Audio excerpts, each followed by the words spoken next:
So it's finally out. The tank for the Call of the Dragon event. The Object 292. And when I look at this 152mm cannon, as well as the 695mm of max penetration, all I can think of is that one meme with Omni-Man where he says, look what they need to do just to mimic a fraction of our power. Because knowing the capabilities of both the Leopard 2 and, to a certain extent, the Abrams, and knowing that they are underperforming for the sake of game balance in War Thunder means it's especially laughable that a tank requires a 152mm gun just to stay in the same competitive range. Or at least that's what most people would be saying. Because if this tank is anything to go by, there is a lot of compromises that are needed for a gun this big. For starters, the extension on the rear of the turret to add this ammo rack down here, and all that to make this 152mm gun auto-load capable, because of course it wouldn't be feasible to manually load something like this inside a turret that small. But also it being a prototype vehicle means it lacks a lot of features, including a thermal imager at 10.0, as well as a machine gun, or indeed smoke launchers. It legitimately has nothing else. That means the only thing that it has is a gun that takes 10 seconds to reload. All of this does not sound particularly good, but you should see what it can do. Let's get to it. And away we go. All right, we got Objective Charlie being taken over right now. Of course, being that this is just about the point in the event where everybody has the tank, everybody is using the tank, and so we are going to be seeing a lot of 292s around. Now, I do want to point out that despite it being a much larger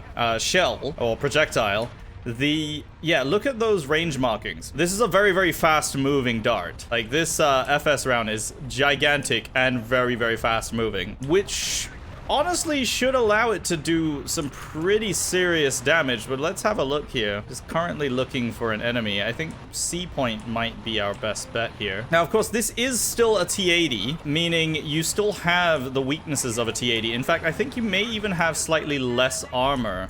All right, that's down. That's a WZ something or other. That went right through it. Oh, there's another one. Oh, he's just fired his autocannon at me. Now, you may notice this does not have one of the issues that a lot of T-Series tanks have. It has a decent enough reverse speed to actually get out of its own way. Yeah, -11. Considering that the T90 does -4, that's a pretty significant improvement. It's nowhere near what the Leopard can do with -37 or something or other like that. But this is still a lot better than I was expecting, especially considering the turret weighs more. Now, you do feel that turret weight when you are trying to swing the gun around.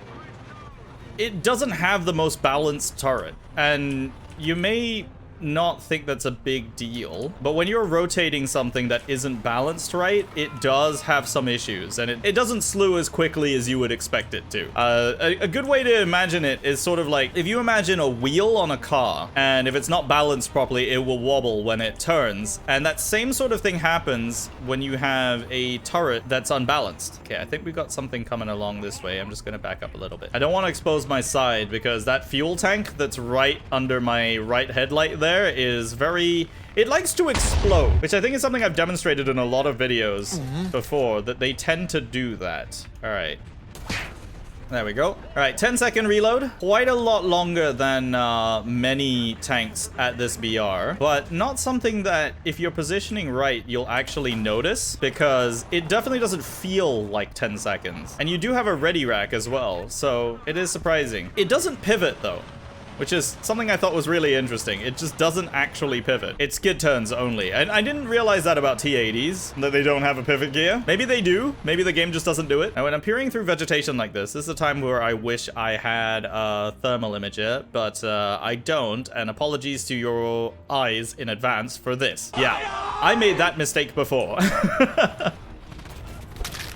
Oh, I wasn't even aiming right. I mean, so far we have yet to ricochet off of anything. I haven't tested out the high explosives yet, but yeah, this dart works on everything. Usually on smaller targets, you'd want to use an explosive because of the lack of spall on thinner armor. As it turns out, the dart is so big, it spalls anyway, so it really does not matter. Okay, so we have a slight issue is that I can hear a helicopter, but I cannot see it. And one of the downsides to this particular vehicle, hello, is we do not have a machine gun. And not having a machine gun might not sound like the biggest deal, but when you have a helicopter right above you, not having any form of CMG or commander's machine gun or loader's machine gun, that is a downside. And also not having a coax machine gun is also a downside. But I think we can deal with this just so.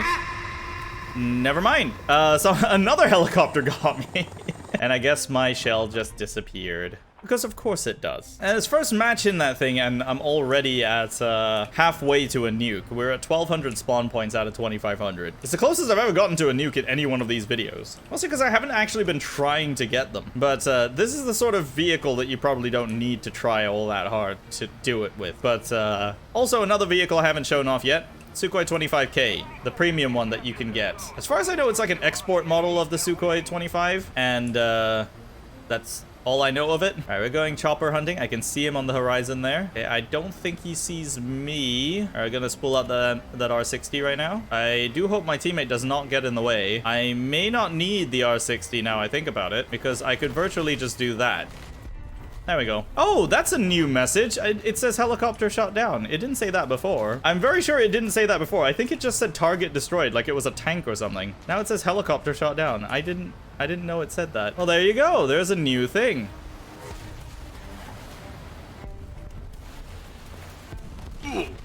Ooh, I just blew myself up with my own rocket. Gotta remember, those rockets are big. They got big explosions. You know, I'm all for War Thunder experimenting when it comes to maps, but I feel like this particular map setup is completely wrong for this BR. This would work really well at reserve tier. I just have no idea why we're playing on it at 10.0. We're supposed to be getting bigger, not smaller. Look, somebody's already on the point. You know, I think the fact that this is better zoom optics than I was expecting says more about T-series tanks than it does about this particular tank. Here's the thing, I'm not even aiming it properly. And I took out that 2K, because you really don't have to when you have 695 mils a pen. I think the only thing that can really reliably one-shot anything like that is, oh, that's his commander out. That's not what I was going for at all. Would be the low sat.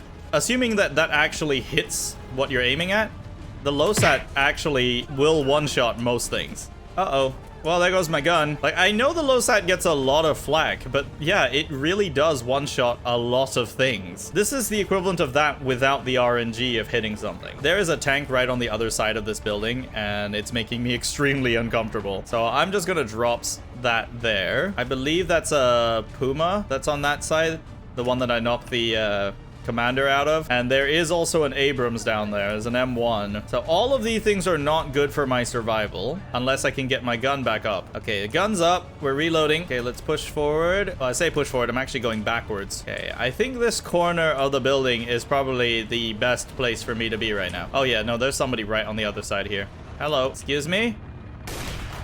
There we go.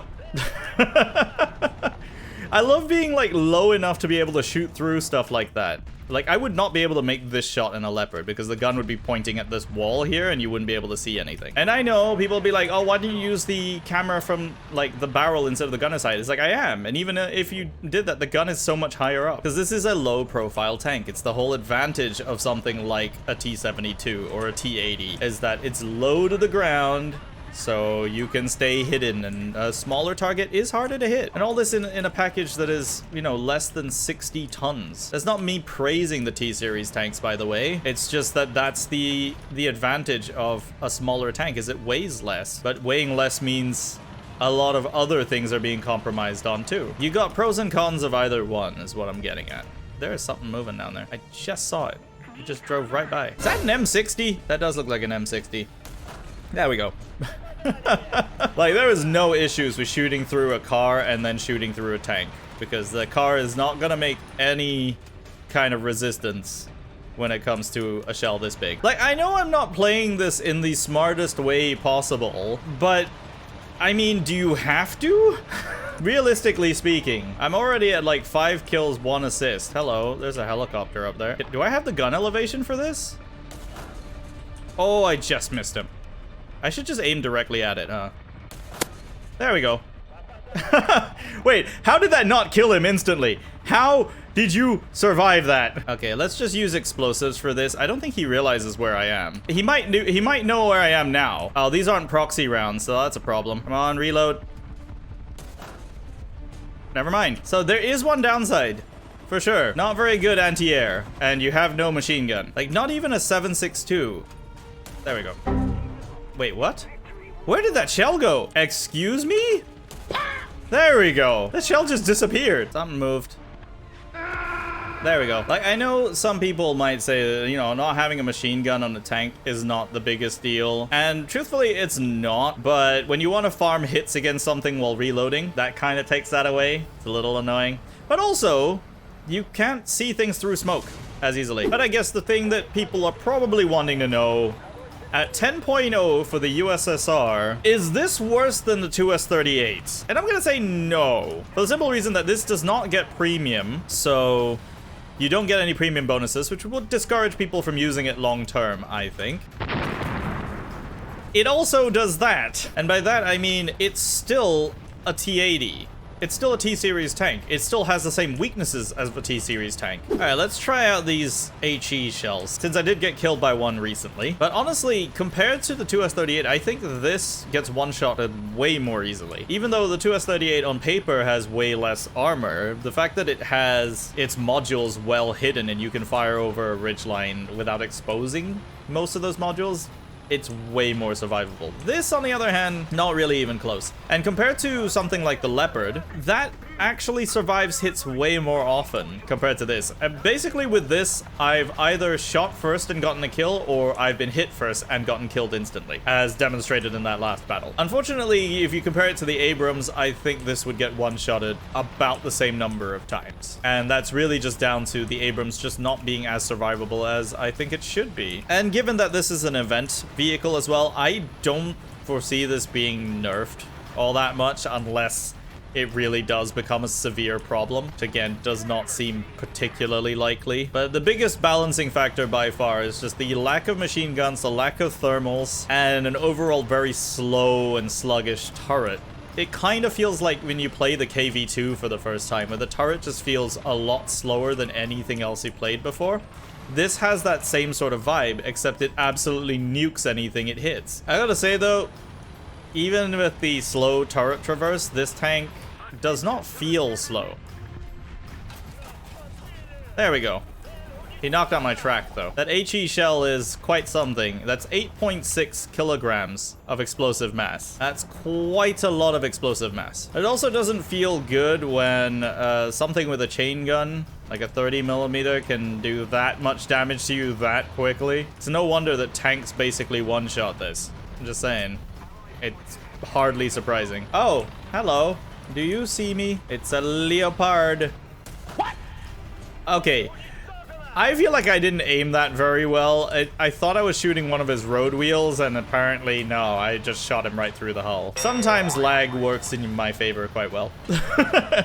But once again, with something like this, do you really need to aim all that well?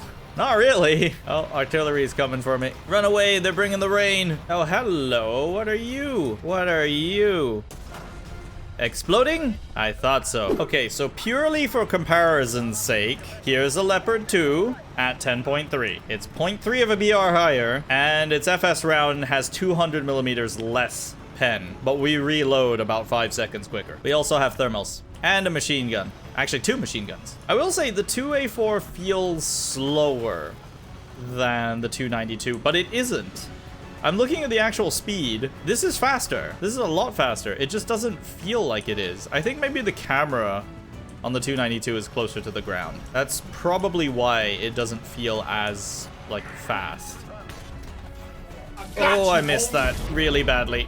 Oh, thank God for teammates, though. I was hitting that a little bit too low because I lased the wrong spot. Wait, what the heck did I hit? Uh-oh. Uh-oh. Stop, stop, stop, stop, stop. Extinguisher, quick. Oh, no. Well, at least my blowout panels worked, but something is right next to me, and I'm on fire. So I am now playing dead. I'm sitting here quietly pretending I do not exist. Why is everything else catching fire? I don't know how my ammo is still cooking off, by the way. This feels like a bug. Like, this shouldn't still be going off like this. That is not in any way how inert propellant or blowout panels work. They don't just continually explode like this. What is this? Like, is there some stealth nerf for leopards that I didn't know about? Seriously. Okay, let's try this properly this time. Okay, there is something right here that I can't quite see, so I'm just gonna take that shot. Why not? I think it's a 292. I know it's a different map, but I'm effectively playing this the same way I was playing the 292. So, okay, that guy up there just died. So we could see an enemy tank somewhere around here somewhere. Okay, this CV90 is under attack from something. That's a lot of smoke. Okay, that's his breach out. No, don't let the smoke cover him. Oh, that's not what you want to see. Oh, he thought he was hitting the enemy tank in the smoke, but that guy was smart enough to get out of the way. Just gonna go push forward through my own smoke here. He may know what I'm trying to do here. Oh, that's a lot of bombs. Oh, thank goodness for long fuses. Okay, let me finish him. Let me finish him, CV90. I want to do it. I want to do it. Let me do it to him.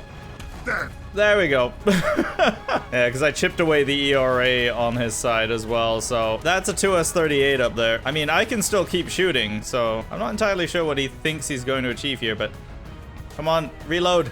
Reload. There we go. Okay, am I still in the zone? Oh, that is annoying. I'm just slightly outside of the zone. Okay, I'm gonna get myself into the zone so I can give me a faster repair. Slightly faster, but you know, that's fine. The point is, we've taken a few hits and I'm still alive, but well, I say still alive. What I meant to say was alive for now. But yeah, despite the drawbacks of the Object 292, you can see that compared to something like the Leopard, which is definitely still one of the tanks to play at 10.0 or 10.3, it's still pretty clear that you have to work that much harder to do well in one of those. So I guess the question really comes back to how much power is too much power then. Because realistically, this is just a T80 with a big gun. And that's what it really comes down to. It doesn't really have that much of an advantage over the T80 except for the gun and the ammo that it uses, but it loses out in everything else. If you have to work that much harder for a tank that is at 10.3 or even 10.7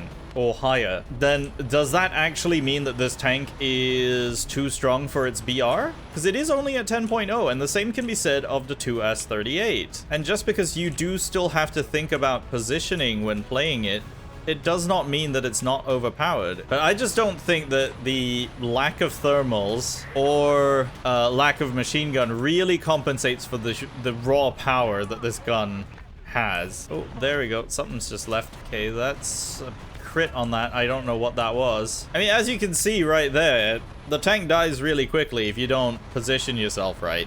But the same could be said of any other tank. When playing against this, it's a matter of who shoots first. And while you could say that about a lot of top tier tank gameplay, this even more so than others, because that APFS DS round that it has is just that powerful. Because I fail to see how there would be a counterplay to something like this if essentially you're just waiting for somebody to make a mistake. And sure, if you're playing against me, those mistakes will come pretty frequently and pretty fast, so you never really have to worry about it.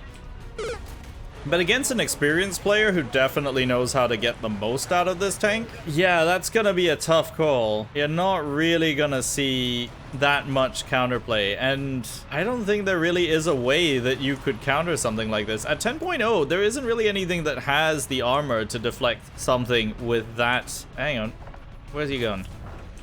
There we go. Yeah, there isn't anything that can stand up to a round like this. And even when it can, you still have a high explosive with 8.6 kilograms of explosive mass. That's enough to knock out a lot of things. I mean, not surprisingly, with a 152mm gun, you are getting close to those artillery guns like the M109s.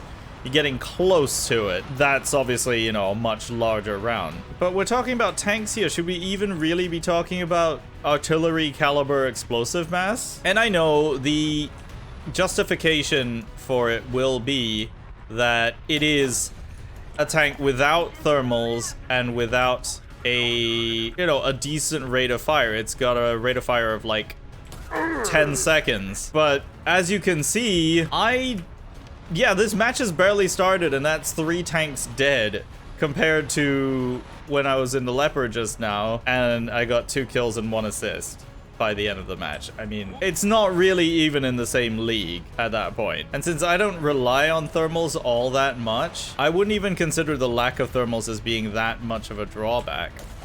So if I had to pick probably the biggest drawback of this tank, it is the lack of machine guns. You can't clear debris as easily. You don't have a quick anti-air capability, like an anti-air self-defense ability. Uh-oh, speaking of. Oh, no! And it does limit your ability to spot through smoke, which I do from time to time using the machine guns. If the game's gonna let me do it, I'll do it. But when you have a 10-second reload, you don't have the luxury of just blind firing through smoke, because that leaves you vulnerable for that much longer. I guess what I'm trying to get at here is that we really didn't need this to have such high pen on its Sabo round for it to prove its point. I'm sure there's a reason they've made it this way, and I'm not gonna start going like, oh, this is Russian bias 100%. Even though I know a lot of people will end up saying that anyway. I just don't think the game is really set up for tanks like this, or even ammo like this, really. I don't think it's really meant for that. But yeah, I think it could honestly have gotten away with just having 550 millimeters of max pen, and it would still perform pretty much exactly the same. But until such time that the tank eventually gets nerfed, or doesn't, I guess I'm just gonna have to enjoy it as it is. And maybe add it alongside the list of things that people definitely have a problem with, like the 2S38, which I agree with. Or the BMP-2M, although I don't have as much of a problem with that, because that's a real vehicle that definitely does exist. Anyway, I think the best part about it, though, is it allows me to bring in a plane far more often at 10.0 than I ever thought I would. Come on, let me drop that rocket on you. Let's go. Oh, that was just a hit. Oh, that didn't kill. Oh, that knocked out his gun. That's all right. I like that. I'm still really new to using these rockets and this incredibly wobbly plane. But can't avoid the SAMs somehow. So the Object 292. Another day, another event, and another event vehicle joins the fray. It's a silly tank, and it's not one that I would ever really take all that seriously, because at the end of the day, you know, it's just got a big gun on it. Then that's really all it has going for it. Is it overpowered? Potentially, considering it knocked out that M60 in one shot. But at its own BR, there aren't too many things that can stand up to a round like that. But at the same time, if you really think about it, when you compare it to something like the American or even Soviet heat rounds at 8.0, there aren't too many things that stand up to that either. And sure, it's got a 10-second reload, but if you're positioning yourself well enough, I mean, the long reload really doesn't matter all that much. It's also more maneuverable and mobile than most other T-Series tanks are. Like, it has a decent enough reverse speed. It's not amazing, but it's still good enough to be able to get you out of harm's way. I think the main downside of this tank really is just its slow turret. If somebody surprises you from an unexpected angle, you can't really respond at all, actually. So that's gonna do it for me for the Object 292. Let me know, what do you think of it down in the comments. Did you even grind out the event? And what do you think of these events in general? And of course, if you enjoyed the video, don't forget to leave a like, and of course, subscribe if you're brand new to the channel. My name is Panzer. Thank you very much for watching, and I'll see you next time.